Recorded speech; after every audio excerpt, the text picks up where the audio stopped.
This is my second Fast Powersports hull. Before I had a GP1R, now I have an F-16. And I'm going to tell you about all the differences between the two to hopefully make your decision easier when you're picking your next Fast Powersports ski.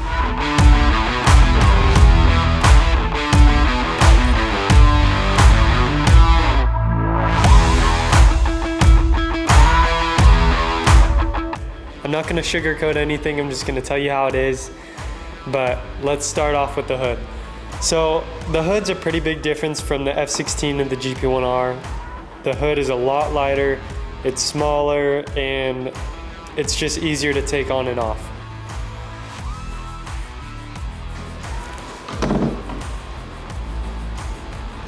Now taking the hood off, you see how big this engine bay is.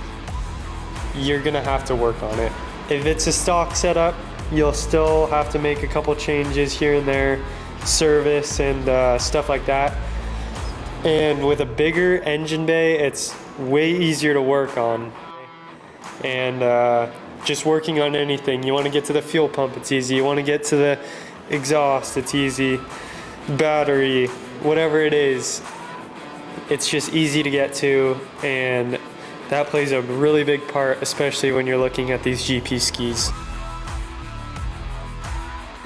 This is something that I had to drill on my GP1R because the front wing goes all the way over and covers this whole thing. And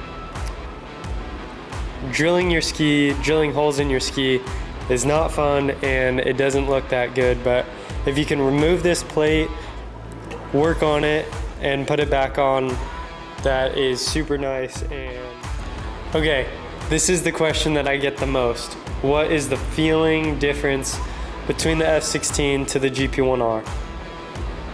Starting off with the tray. This is one of the biggest things for me with my GP1R. I really liked it. Me personally, I took out the tray filler because I like the feeling of just being lower in the ski. But this setup with my jet trim and the F-16, I have a 2-inch kicker in the back. It's flat with no bumps and X stitch. And with the wider tray and having a wider stance, you just have way more control over the ski.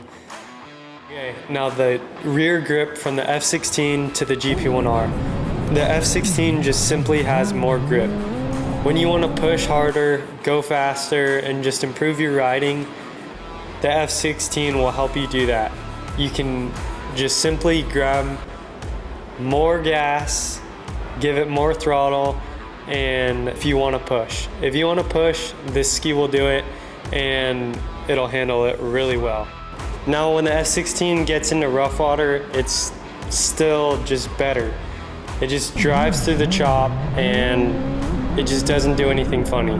You get from buoy to buoy and it's stable, it drives, and it just does everything that you want it to. Comparing the two skis, if you want the cheaper option, then the GP1R is that. It's still a great ski. It does everything right. It does everything good. But if you want to spend a little bit more money and you want the better option, the F-16 is 5 to 10% better in every category. When the F-16 was developed, it was developed from the GP1R. You learn from the GP1R, and every little detail that you learned from the GP1R was put into this in mind to just create it better. So that's where you get the F-16 from. I've won races on it, I've had a great time on it, and many people still do. But if you want to take your riding to the next level, you want just an improved version of the GP1R, go with an F-16. And yeah, so that's my 2 cents. Go get your Fast Powersports ski ordered, go get your ski built by TC for your ride, and just go have a great time on the water.